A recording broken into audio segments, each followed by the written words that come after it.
Hi friends, ಏನೆಲ್ದಿ ready ಆಗಿದ್ದಾಳೆ ಅಂತ ನೋಡ್ತಾ ಇದ್ದೀರಾ. ನಮ್ಮ ಪಾಪನ ಕರ್ಕೊಬರೋಕ್ಕೆ ಅಂತೇಳಿ ಊರಿಗೆ ಹೊರಟಿದ್ದೀನಿ.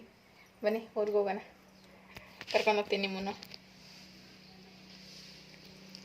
ಊರಿಗೆ ಹೋದ್ಮೇಲೆ ಸಿಗ್ತೀನಿ.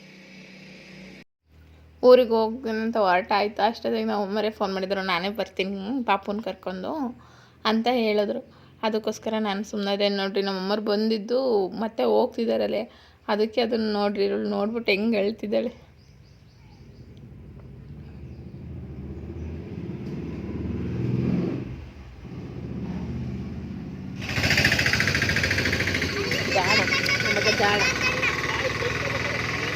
ಆಮೇಲೆ ನಮ್ಮ ಹಸ್ಬೆಂಡು ಅವತ್ತಿಗೆ ಸ್ವಲ್ಪ ದೂರ ಕರ್ಕೊಂಡು ಹೋಗ್ತೀನಿ ಅಂತ ಕರ್ಕೊಂಡು ಹೋದ್ರು.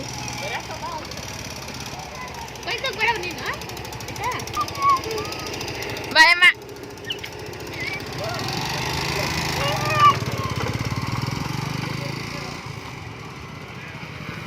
ಕರ್ಕೊಂಡು ಹೋಗಿ ಆ ಕಡೆಯಿಂದ ಕರ್ಕೊಂಡ್ಬಂದರು. ಯಾಕೆಂದರೆ ಅವರು ನಮ್ಮಮ್ಮನ ಜೊತೆ ಹೋಗೋಕ್ಕೆ ಅಂತ ಅಳ್ತಿದ್ರು, ತುಂಬ ದುಡ್ಡು ಕೊಡ್ತೀನಿ ಅಂತ ಹೇಳ್ಬಿಟ್ಟು ಕರ್ಕೊಂಡ್ಬಂದ್ರು. ಇಲ್ಲಿಲ್ಲ, ಇಲ್ಲಿ ಮುಗೀತು. ಈಗ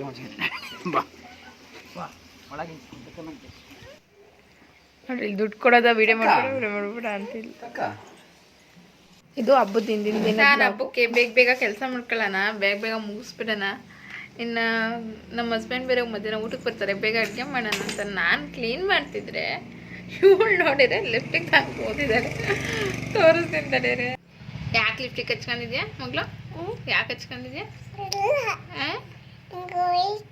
ಹಂಗೋಯ್ತಾ? ಏನು ಆಂಜನೇಯನ ನೀನು? ಆಂಜನೇಯನ?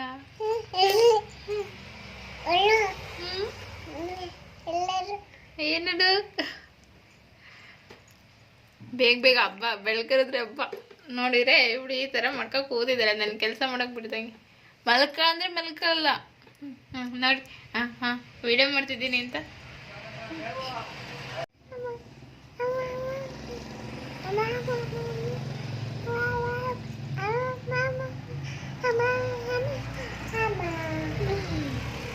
ನಮ್ಮನೆ ಹತ್ರ ಅಂತೂ ಡಿಸ್ಟರ್ಬೆನ್ಸ್ ಜಾಸ್ತಿ, ವಿಡಿಯೋನೇ ಮಾಡ್ಕೊಳಕ್ಕಾಗಲ್ಲ. ಎನಿ ಟೈಮ್ ಗಾಡಿ ಓಡಾಡ್ತಿರ್ತಾವ, ಡಿಸ್ಟರ್ಬೆನ್ಸು.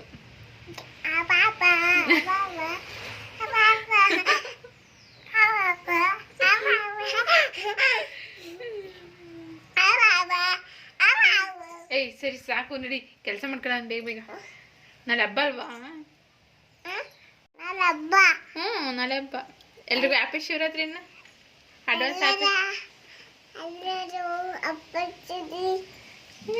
Advance happy Shivaratri. ದೇವ್ರು ಒಳ್ಳೇದ್ ಮಾಡ್ಲಿ, ನಮಿಗೂ ಒಳ್ಳೇದ್ ಮಾಡ್ಲಿ. ಡ್ರೆಸ್ಸಿಂಗ್ ಟೇಬಲ್ ನೋಡಿ, ಡ್ರೆಸ್ಸಿಂಗ್ ಟೇಬಲ್ ಎಲ್ಲ ಗಲೀಜು ಮಾಡಿಟ್ಟಿದ್ದಾರೆ.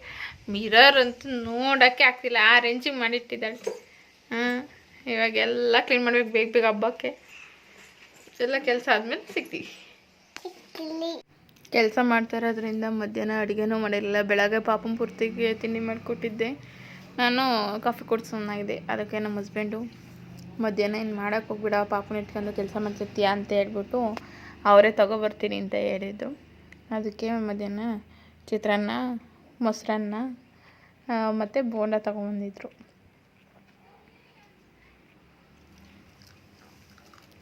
ಇದು ಹಬ್ಬದ ಹಿಂದಿನ ದಿನ ವ್ಲಾಗ್. ಇದು ಹಬ್ಬ ಆದಮೇಲೆ ವ್ಲಾಗ್. ಇದು ಊರಿಗೆ ಹೋಗೋಣ ಅಂತ ಹೇಳ್ಬಿಟ್ಟು ಹೊರಡ್ತಿದ್ದೆ. ಯಾಕೆಂದರೆ ನಮ್ಮ ಅಜ್ಜಿ ಮನೇಲಿ ಪರ ಮಾಡ್ತಾರೆ. ಶಿವರಾತ್ರಿ ಹಬ್ಬ ಆದ ಮಾರನೇ ದಿನಕ್ಕೆ ಪರ ಇರುತ್ತೆ.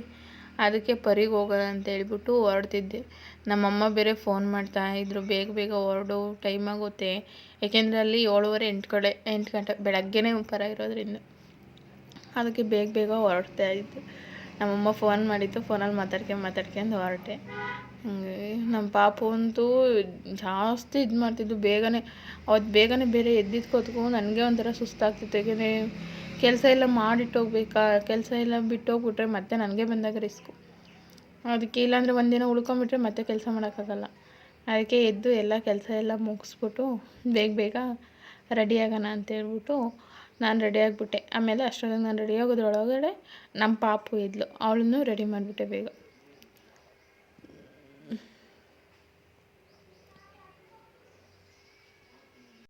ನಮ್ಮತ್ತೆ ಬಳೆ ತೊಗೊಂಬಂದಿದ್ರು ಪಾಪುಗೆ ಅಂತ. ನೈಟ್ ಒಂದು ಜೊತೆ ತಂದುಕೊಟ್ಟಿದ್ರು, ಅದನ್ನೆಲ್ಲ ಹೊಡೆದಾಕ್ಬೋಗ್ಬಿಟ್ಲು. ಮತ್ತೆ ಬೆಳಗ್ಗೆ ಒಂದು ಜೊತೆ ತೊಗೊಂಬಂದು ಕೊಟ್ಟರು. ಹಬ್ಬ ಅಲ್ವಾ, ಹಾಕೊಂಡು ಹೋಗ್ಲಿ ಅಂತಿಲ್ಲ, ಹಬ್ಬ ಎಲ್ಲ ಮುಗಿದ ಮೇಲೆ.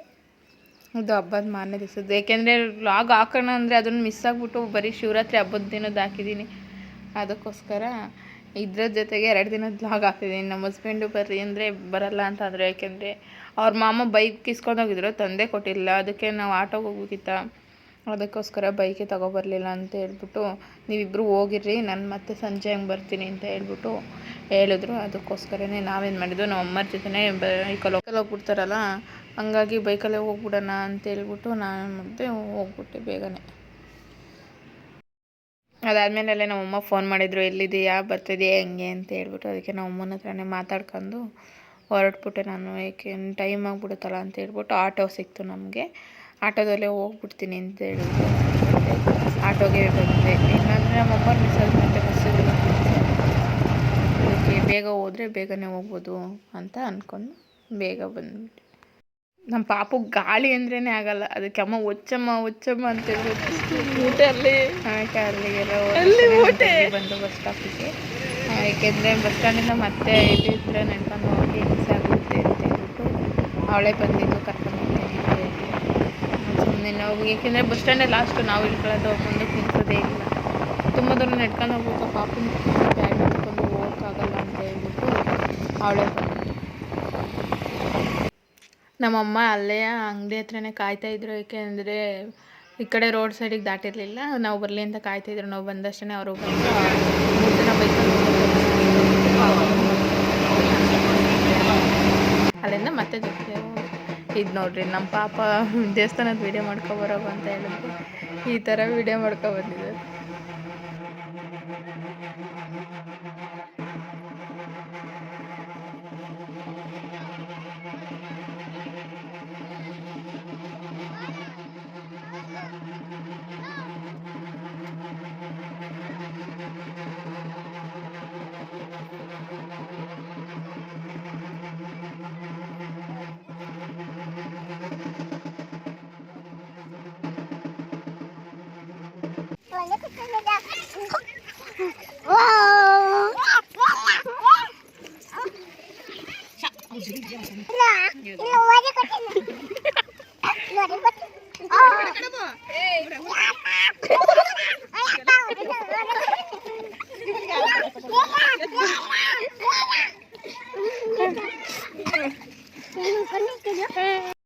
ಅದಷ್ಟೇ ವೀಡಿಯೋ ಮಾಡ್ಕೊಂಡಿದ್ದು. ಪಾಪನವರು ಆಟಾಡ್ತಿದ್ದು. ಅದಾದಮೇಲೆ ನನಗಂತೂ ಸಿಕ್ಕಾಪಟ್ಟೆ ತಲೆನೋವು, ವಾಮಿಟ್ಟು, ತಲೆ ಎತ್ತಾಗ್ತಿಲ್ಲ, ಅಷ್ಟು ತಲೆನೋವು ಸಿಕ್ಕಾಪಟ್ಟೆ ಆಗ್ಬಿಡ್ತು. ಆಮೇಲೆ ನಮ್ಮ ಅಜ್ಜಿ ಹಾಸರೆಲ್ಲ ಹಾಕಿ, ಕಾಲ್ದೆಲ್ಲ ಎಲ್ಲ ಹಾಕಿ, ಆಮೇಲೆ ಸ್ವಲ್ಪ ಪರವಾಗಿಲ್ಲ, ಬೆಳಕರ್ದಾಗ ಒಂಚೂರು ಕಮ್ಮಿ ಆಗಿತ್ತು. ನೆಕ್ಸ್ಟ್ ಡೇ ಒಂದು ಫಂಕ್ಷನ್ ಇತ್ತು, ಅದಕ್ಕೋಸ್ಕರ ನಾವು ಹೋಗ್ಬೇಕಿತ್ತು. ಗಿಫ್ಟ್ ತಗೊಂಡು ಹೋಗ್ಬಿಡೋಣ ಅಂತ ಹೇಳ್ಬಿಟ್ಟು ಬಂದು ತೊಗೊಂಡೋಗ್ತಿದ್ವಿ. ನೋಡಿ ನಮ್ಮ